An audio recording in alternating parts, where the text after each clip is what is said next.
আমরা মেইল ফাংশনের পর আপনাদেরকে এখন আরেকটি প্রজেক্ট দেখাবো। আমরা পূর্বের প্রজেক্টে দেখেছি যে কমেন্টসে আমরা কিছু লিখে দিলে সেটি আমাদের মেইলে চলে আসবে। এখন দেখুন যে সাপোজ আমাদের এই ওয়েবসাইটে আমাদের এই টিপস বা এই প্রজেক্ট সম্পর্কে কেউ তার কমেন্টস শর্টকাট সে ডিফাইন করে দিবে। এখানে মূলত ইউজার নেম সে নাম দিবে এবং কমেন্টসে অনেক সময় লেখার ঝামেলার কারণে অনেকে কমেন্টস দিতে পারে না, সময়ের অভাবে অনেকে কমেন্টস হয়তো নাও লিখতে পারে। যদি এরকম সিস্টেম আমরা করে দিই যে কমেন্টসে একটা লিস্ট বক্স থাকবে, সেখান থেকে যেটি তার যে কোনো একটি সিলেক্ট করে যদি তার ভালো লাগে সে এক্সেলেন্ট বা গুড দিল, আর যদি খাপ ভালো না লাগে সে ব্যাড ব্যাড সিলেক্ট করে জাস্ট সাবমিট দিয়ে দিল। তো এই ধরনের শর্টকাট মেথড ইউটিলাইজেশন করেও আমরা আমাদের ইউজারদের ওপিনিয়ন জানতে পারি। তো আমরা সাপোজ একটা নাম লিখছি, আমি সে সাকিব, এবং কমেন্টসে আমরা জাস্ট এক্সেলেন্ট ডিফাইন করে দিচ্ছি, সাবমিট কোয়ারি বাটনে ক্লিক করছি।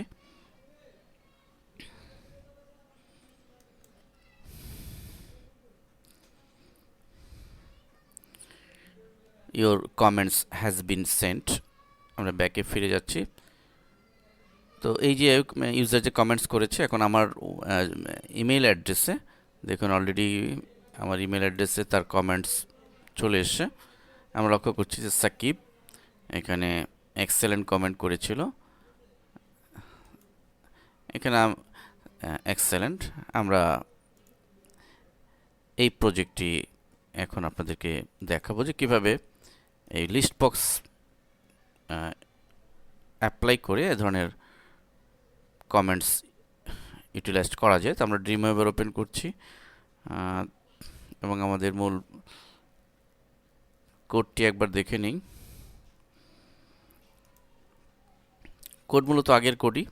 এখানে দেখুন আমাদের পিএসপি, আমাদের দুটি ফর্ম, একটি মূলত পিএসপির জন্য একটি ফাইল হবে আমাদের, আরেকটি ফর্ম হবে। সেই ফর্ম আমরা যে কোনো ফর্মে অ্যাপ্লাই করতে পারি।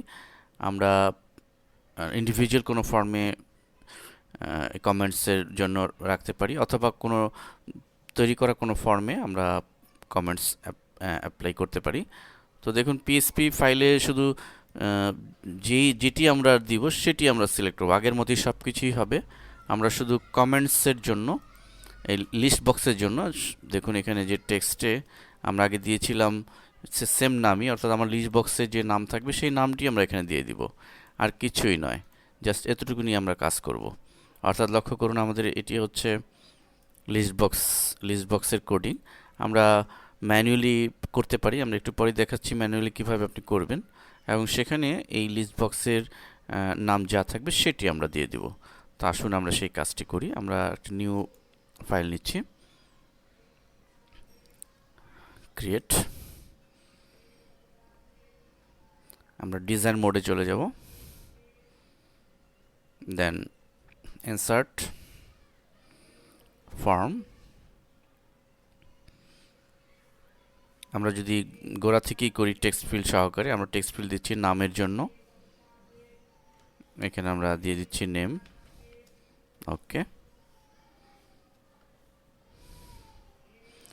আমরা এন্টার চেপে নিচে চলে আসব। এবার আমরা ধরুন সেই লিস্ট বক্সে দিব, আমরা ফর্মে ক্লিক করব এবং নিচে দেখুন লিস্ট মেনু, এই লিস্ট মেনুতে আমরা ক্লিক করব এবং এখানে এই লিস্টের একটি নাম দিব। আমরা যে কোনো নাম দিতে পারি। আমরা যেহেতু এটি একটি কমেন্টসের জন্য, তো আমরা এটা কমেন্টস দিচ্ছি,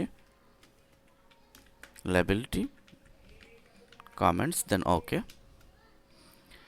এখন আমাদের এই লিস্ট বক্সটি ডিফাইন করতে হবে প্রপার্টিসের মাধ্যমে। আমরা এটিকে সিলেক্ট করব এবং নিচের প্রপার্টিসটি লক্ষ্য করব। এখানে লক্ষ্য করুন যে list menu by default select রয়েছে, আমরা এটিকে চেঞ্জ করে দিতে পারি। আমরা যে নামটি সেখানে দিব, আমরা এখানে এবং লিস্ট সিলেক্ট করব, সিলেক্ট করে এখানে আমরা সিলেক্ট না দিয়ে আমরা লিস্ট দিয়ে দিচ্ছি। সিলেক্ট দিলেও হবে, সমস্যা নেই, আমরা এখানে লিস্ট দিয়ে দিলাম। লিস্ট দিয়ে আমরা লিস্ট যদি দিই, আমাদের এই পিএসপি ফাইলে অবশ্যই এই জায়গাটিতে লিস্ট না দিয়ে আমাদের এখানে সিলেক্ট দিতে হবে, নতুবা কিন্তু কোড কাজ করবে না। তো এখানে আমরা লিস্ট সিলেক্ট করলাম, যেহেতু আমরা একটা লিস্ট ডেভেলপ করতে চাচ্ছি, এবং লিস্ট ভ্যালুতে ক্লিক করব। এখানে আমাদের লিস্টে কি কি আইটেম থাকবে, কি কি কমেন্টস থাকবে সেটি আমরা এখানে লিখে দেব। সাপোজ আমরা এখানে লিখছি গুড নামে একটি থাকবে, এবং প্লাস চিহ্নতে ক্লিক করে আরেকটি আমরা লিখব ধরেন এক্সেলেন্ট, আবার প্লাসে ক্লিক করব, এখানে আমরা লিখে দিলাম ব্যাড। তো এভাবে আমি যতগুলো চাই ততগুলো এন্ট্রি করে আমি ওকে বাটনে ক্লিক করব। তো ফলে আমাদের লিস্টে এটি চলে আসবে।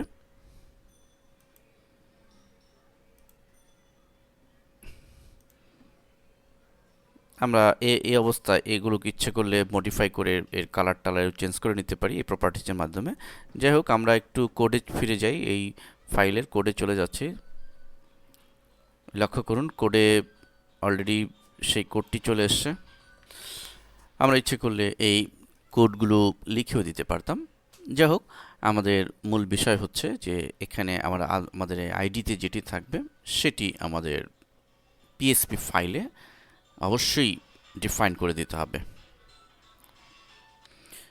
এবং অবশ্যই এখানে আমাদের টেক্সট নামে যে ভেরিয়েবলটি ছিল সেটি দিয়ে দিতে হবে। কারণ হচ্ছে আমরা যে কোনো কমেন্টস ইনপুট করার জন্য মূলত এই ভেরিয়েবলটি আমরা ঘোষণা করেছি, তো অন্যথায় কিন্তু কাজ করবে না। আমরা যেহেতু টুতে আমাদের ডিফাইন করেছি যে আমাদের ইমেইল এটি আসবে, সাবজেক্ট একটি সাবজেক্ট পোস্ট করার জন্য আমরা এই প্রজেক্টে কোনো সাবজেক্ট দিই না, আমরা ইচ্ছে করলে এই লাইনটি মুছেও দিতে পারি। যাই হোক, তো আর টেক্সট এটি হচ্ছে মেইন, কোনো কমেন্টস ইনপুট করা, অর্থাৎ কোনো ডেটা, কোনো কমেন্টস যে এন্ট্রি করবে ইউজার, সেটি আমার মেইলে চলে আসার জন্য মূলত এই লাইনটি। অতএব এটি ইম্পর্ট্যান্ট, এবং এর সাথে সাথে হেডার দিতে হবে এই পুরো ইমেল ফাংশনটি এক্সিকিউট করার জন্য। মেসেজ আমরা যে কিছুই দিতে পারি ইকো দিয়ে। তো এই হচ্ছে ফ্যাক্ট। এখন এটিকে প্রথমে আমাদের যেটি করতে হবে সেটি হচ্ছে যে আমরা আমাদের যে ফাইলটি এইমাত্র করলাম, সরি এখানে আরেকটি বিষয়, এন্টার দিয়ে আমরা আরেকটি সাবমিট বাটনের জন্য ফর্ম এবং বাটন সাবমিট, ওকে। তো এই হচ্ছে বিষয়। এখন আমরা যদি এই কোনো নির্দিষ্ট ইন্ডিভিজুয়াল ফর্মে, এখানে আর কোনো কিছু থাকবে না, শুধু একটি ফর্ম থাকবে, সেটির জন্য যদি করতে চাই তাহলে জাস্ট দ্যাটস এনাফ, এটি একটা নাম দিয়ে আমরা সেভ করব। কিন্তু যদি আমরা চাই যে এটি কোনো নির্দিষ্ট ফাইলে, সাপোজ আমরা আমাদের যে প্রজেক্টে দেখালাম যে আমাদের টিউটোরিয়াল ছিল তার নিচে এটি সেট করব, সেখানে ইউজাররা কমেন্টস দিবে। তো সেটি করতে চাইলে আমরা জাস্ট এতটুকুন কোডটাকে কপি করব, যতটুকুন আমরা করেছি দেখুন এতটুকুন কোড, আমরা কোডটি দেখলেই বুঝতে পারবো। এতটুকুন কোডকে কপি করে নিয়ে আমরা আমাদের সাপোজ আমাদের যে প্রজেক্টটি ছিল আমরা করেছিলাম টিপস নামে, যে এইখানে যেখানে আমরা এটা ইমপ্লিমেন্ট করতে চাই, সাপোজ যদি এখানে ইমপ্লিমেন্ট করতে চাই, আমরা অলরেডি আগেই করেছি, আমি বোঝানোর জন্য দেখাচ্ছি আপনাদেরকে। এখানে সিলেক্ট কার্সর রেখে আমরা কোডে চলে যাব, এবং এইখানে জাস্ট এই পজিশনে এন্টার দিয়ে ফাঁকা করে আমরা আমাদের কোডটিকে পেস্ট করে দেব, এবং আমরা যেটি আগেই করেছি, অতএব পেস্ট করার প্রয়োজন নেই। এখানে দেখুন মূলত আমাদের এই ফর্মের নামটি আমরা ডিফাইন করে দিব, যে পিএসপি নামের যে ফাইলটি যেটি আমরা দেখালাম একটু আগে, এই কোডটি যেই ফাইলে থাকবে সেই ফাইলের নাম এখানে আমরা ডিফাইন করে দিব। আগের প্রজেক্টও বিষয়টি দেখিয়েছি আপনাদেরকে।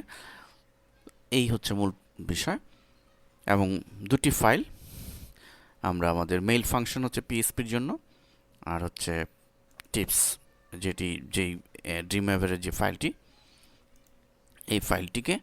এই দুটি ফাইলকে আমরা আমাদের সার্ভারে আপলোড করে দিলে এটি আমাদের অ্যাক্টিভ হবে। তো ধন্যবাদ সবাইকে।